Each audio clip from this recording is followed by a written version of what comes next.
हमारे घरों का वास्तु के अनुकूल होना डायरेक्शनली तो बहुत ज़रूरी है। बहुत ज़रूरी है कि डायरेक्शन पॉइंट ऑफ व्यू से जिस डायरेक्शन में जो यूटिलिटी होनी चाहिए वही यूटिलिटी उस डायरेक्शन में हो। पर इसके साथ साथ इससे भी ज़्यादा ज़रूरी है कि हमारे आचरण भी वास्तु के अनुकूल हों।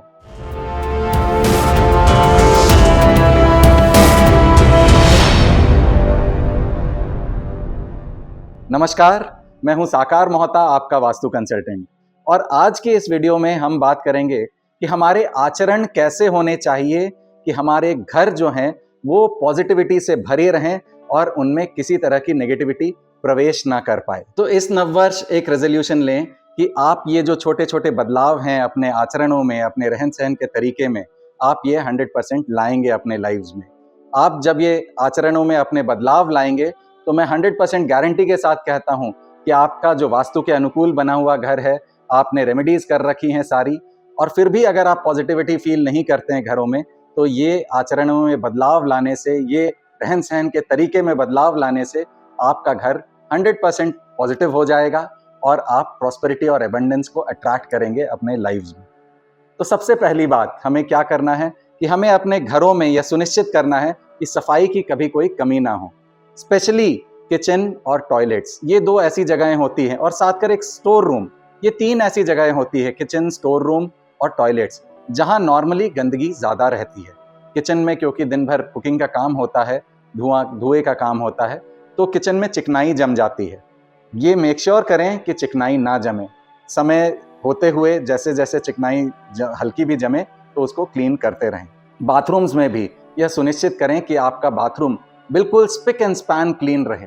अगर आपका बाथरूम गलत दिशा में बना हुआ है, आपने रेमेडी भी कर रखी है, पर अगर आप स्पिक एंड स्पैन रखेंगे बाथरूम्स को, WCs को बिल्कुल क्लीन रखेंगे और यह सुनिश्चित करेंगे कि वहाँ किसी तरह का कभी भी कोई गंदगी ना रहे, तो ये जो वास्तु के अनुकूल ना बना हुआ अगर आपका बाथरूम भी है, तो भी उसकी जो प्रकोप हैं वो कम हो जाएंगे। आपको कहीं ना कहीं उसके जो बुरे प्रभाव हैं वह कम फील होंगे।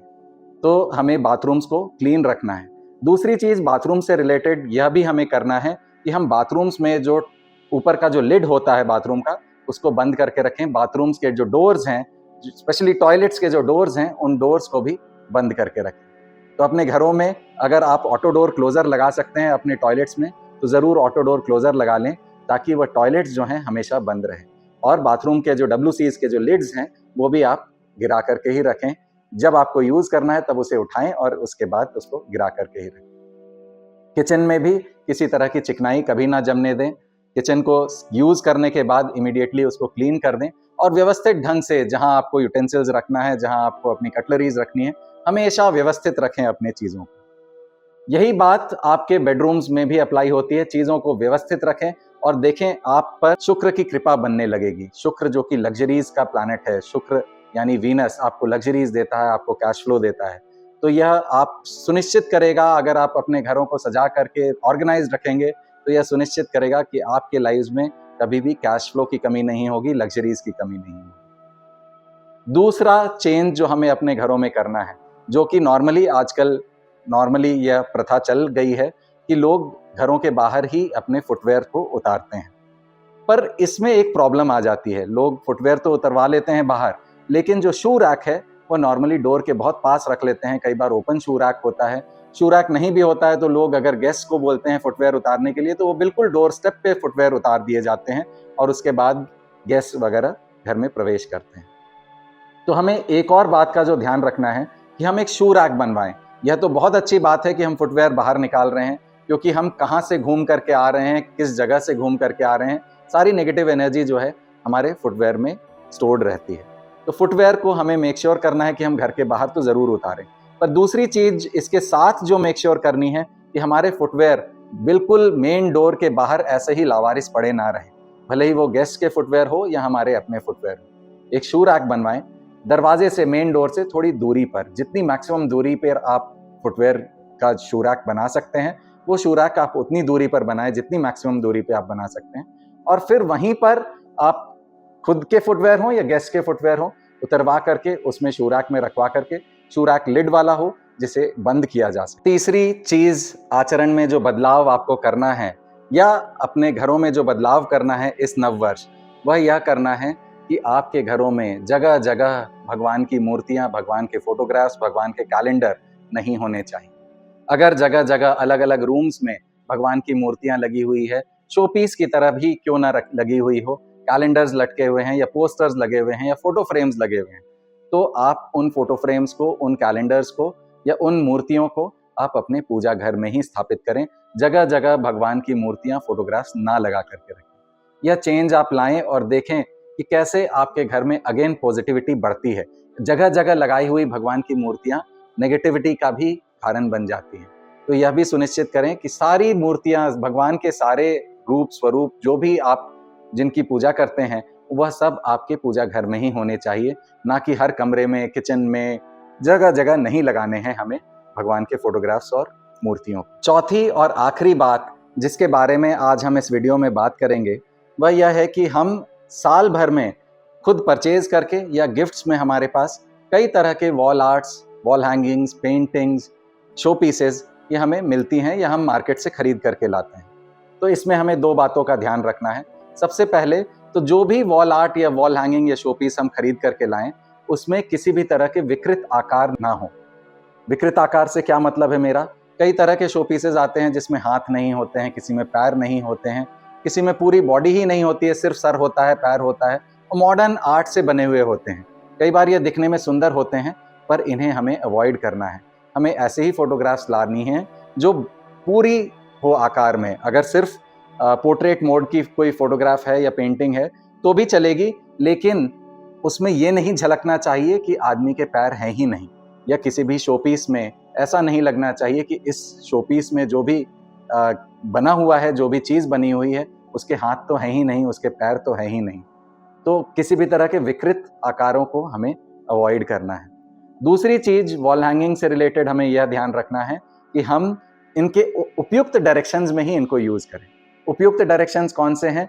कलर्स के अकॉर्डिंग हमें डिसाइड करना है। अगर हमने पेंटिंग ली है जिसमें रेड कलर ज़्यादा डोमिनेंट है, तो इसे फायर जोन की डायरेक्शन यानी साउथ ईस्ट से लेकर के साउथ के बीच में ही इसे यूज करें।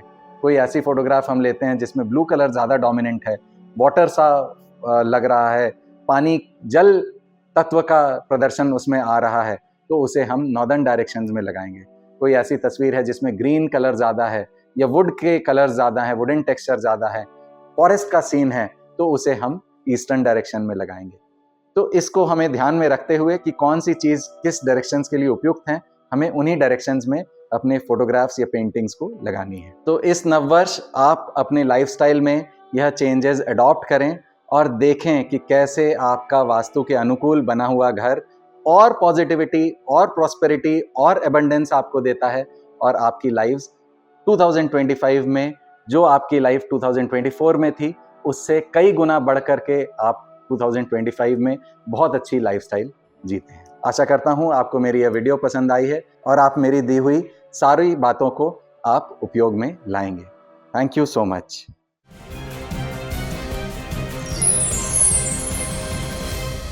पंच तत्व यानी जल, वायु, अग्नि, पृथ्वी और आकाश।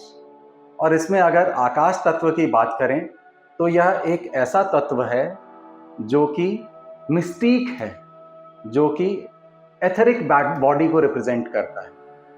एथरिक बॉडी क्या है? एथरिक बॉडी हमारी एनर्जी की बॉडी है। हमारी बॉडी के बियॉन्ड जो हमारी एनर्जी बॉडी है उसको रिप्रेजेंट करता है आकाश तत्व। और यह एक मिस्टीक एलिमेंट है अपने आप में। मिस्टीक से मेरा मतलब है कि यह अपने आप में कई रहस्य छुपाए हुए, और इसका जो डायरेक्शंस हैं, आकाश तत्व के जो डायरेक्शंस हैं, वो हैं वेस्ट ऑफ साउथ वेस्ट से लेकर के नॉर्थ वेस्ट तक के डायरेक्शन।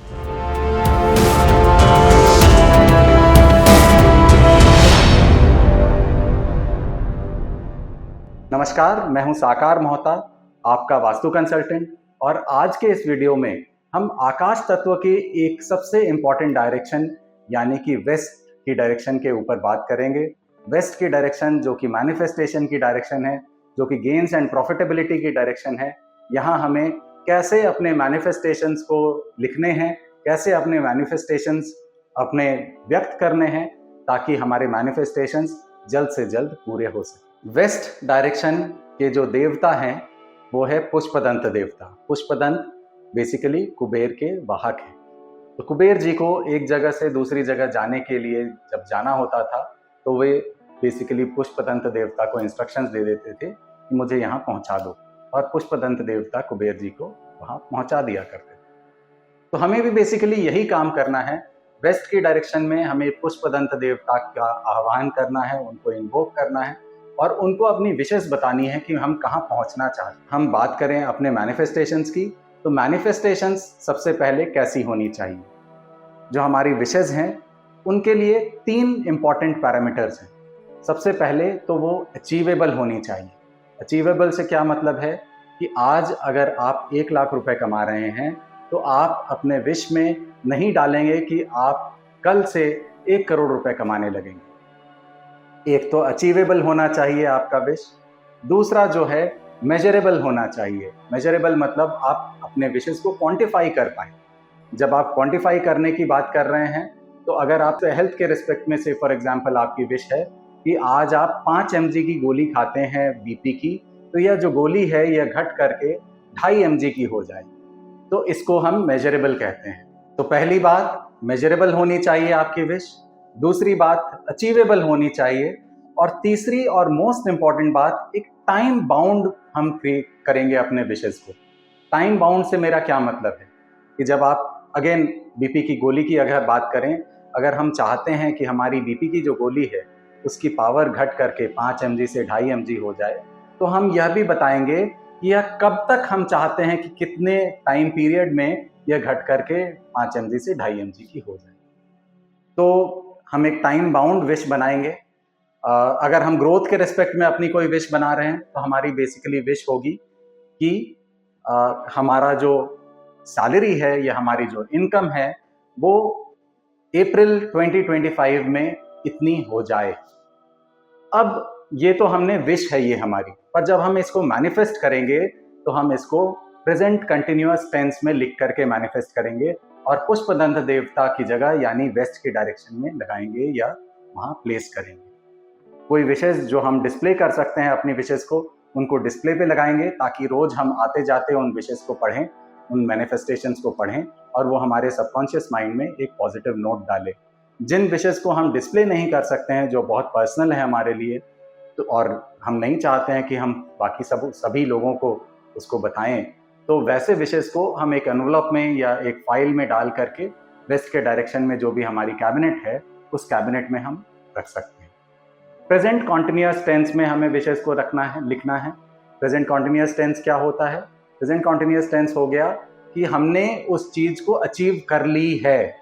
जैसे हमारी विश है कि हमारे बच्चे की क्लास 10th में 95% मार्क्स आए, तो हम ऐसे लिखेंगे कि हमारा बच्चे के नाम के साथ हमारे बच्चे को क्लास 10th में 95% मार्क्स आए हैं।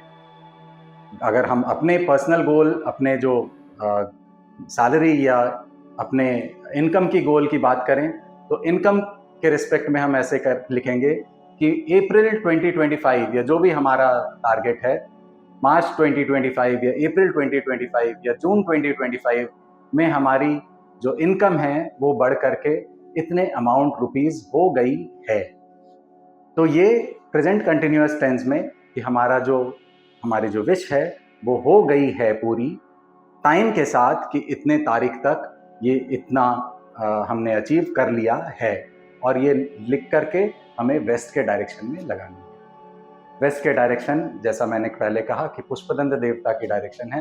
पुष्पदंत देवता को जब हम अपने विशेष बता रहे हैं तो बेसिकली पुष्पदंत देवता हमारे विशेष को फुलफिल करने में, हमें जहां पहुंचना है वहां पहुंचाने में हमारी मदद करें। तो वेस्ट की डायरेक्शन जो कि मिस्टिक डायरेक्शन है, जो कि बहुत सारे रहस्यों से भरी हुई डायरेक्शन है, इन रहस्यों भरे डायरेक्शंस का लाभ लेंगे हम, पुष्पदंत देवता का लाभ लेंगे और अपने गोल्स को, अपने विशेस को मैनिफेस्ट करने में यहाँ से हम हेल्प लेंगे और अपने विशेस को मैनिफेस्ट करेंगे। देखें जल्द से जल्द आप अपने विशेस को मैनिफेस्ट कर पाएंगे।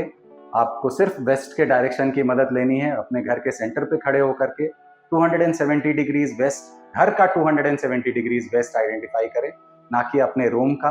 पूरे घर का जो वेस्ट होगा वहाँ पे आप अपने विशेज़ लगाएं, प्रेजेंट कॉन्टिन्यूस टेंस में, measurable, achievable and time bound.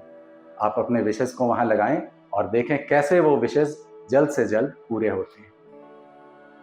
आशा करता हूँ आपको मेरी यह वीडियो पसंद आई है, आपको यह समझ में आया है कि वास्तु की हेल्प से हम डायरेक्शनल एनर्जीज की मदद कैसे ले सकते हैं अपने मैनिफेस्टेशंस को रियलिटी में कन्वर्ट करने में।